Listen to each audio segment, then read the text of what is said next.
Et toi, oui, toi devant ton écran, va dans la section commentaires et dis-moi de suite, maintenant, quel est ton meilleur film de super-héros? Et peu importe, live action, animation, production indépendante, je te laisse 3 secondes. 3, 2, 1. Pour tout te dire, dès que cette question me taraude, un qui me vient à l'esprit et qui est trop rarement cité, c'est... Kick-Ass. Le botteur de cul est souvent dépeint comme un film violent, vulgaire, une parodie complètement déglinguée du genre super-héroïque, et c'est bien vrai. Mais c'est aussi magnifiquement réalisé, interprété, c'est fait avec tellement de cœur. Car je le dis souvent, peu importe le casting réuni, peu importe le réalisateur qui le met en scène, peu importe qui est le héros, l'essentiel n'est pas que dans l'actel, mais bien dans l'âme et le cœur que dégage un film. Le Superman de Richard Donner a du cœur, le Batman de Tim Burton a du cœur, le Spider-Man de Sam Raimi en a des tonnes. Pas besoin d'explications poussées, de logique, tu es pris de passion pour les personnages, l'histoire et comment cette histoire va nous être contée. Le cœur dans le cinéma est indescriptible, car rien ne peut définir ses choix. Tu le sais quand tu le rencontres au premier regard. Et Kick-Ass a un cœur gros comme ça.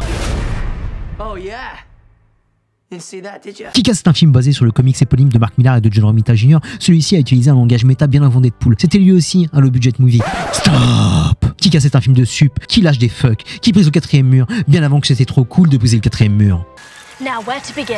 La première partie du film, c'est le Spider-Man de Sam Raimi en parodie. On a un personnage attachant, binoclard, maladroit, qui vit dans le Queens et qui kiffe une meuf qui ne joue pas dans sa catégorie. Et bien sûr, il se fait hagarder de tous les côtés. Dave est un personnage classique, c'est Peter Parker, mais un Peter sans pouvoir. Il n'a pas un background tragique. C'est un mec lambda qui a juste décidé par lui-même d'aller combattre le crime et se faire péter la gueule. Et c'est là que c'est brillant car il représente la majorité des lecteurs de comics. Car on ferait exactement la même chose si on se foutait un costume de super-héros sur le cul.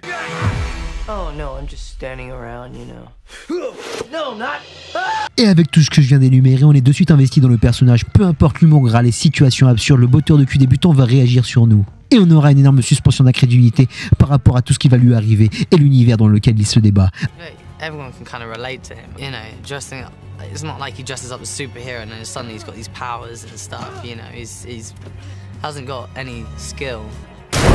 A noter que Kick-Ass est un premier film qui a été pensé et créé comme un comic book. Ses shots, sa couleur, ses cadres, c'est une BD vivante qui s'ouvre devant nos yeux. Et comme tu mates tranquillement cette chronique tard les bois, regardons ensemble cette scène, ou celle-là, et tout ça, on le doit à un homme, Matthew Vaughn. C'est le mec de la situation. Quand je pense à un mec qui doit réaliser tous les films de super-héros, Matthew est en tête de liste. De plus, c'est un homme qui sait contrebalancer les tonalités. Il sait mixer le fun, le ridicule, la brutalité, la tristesse, la romance libidineuse, tout en étant inspiré. La scène avec Big Daddy me colle à la peau. Vu à la première personne où Hit Girl tabasse des hommes de main en écoutant les tutos tactiques de son père qui crame en citant des comics en nom de code, Kick-Ass qui se débat comme un débile. Evan Peters, pas encore Quicksilver, qui est pris d'émotion.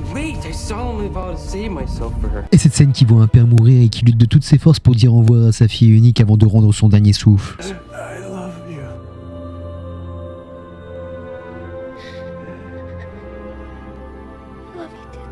Un équilibre parfait et tellement gracieux que c'en est trop beau.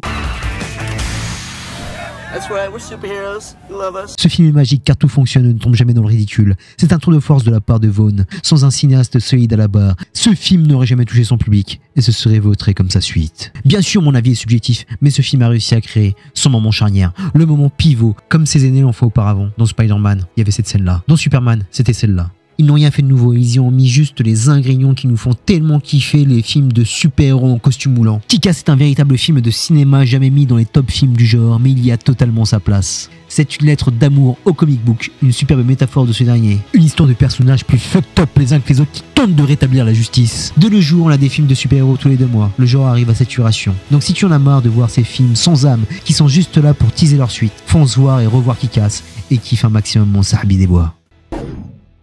Terminus pour Kick-Ass, je te dis à très bientôt pour de prochaines vidéos. D'ici là, porte-toi bien, merci pour tes likes, tes partages, tes commentaires. Où tu places Kick-Ass dans ta hiérarchie de films super-héroïques. Dis-moi tout mon ami. D'ici là, je t'envoie de magnifiques peace and love.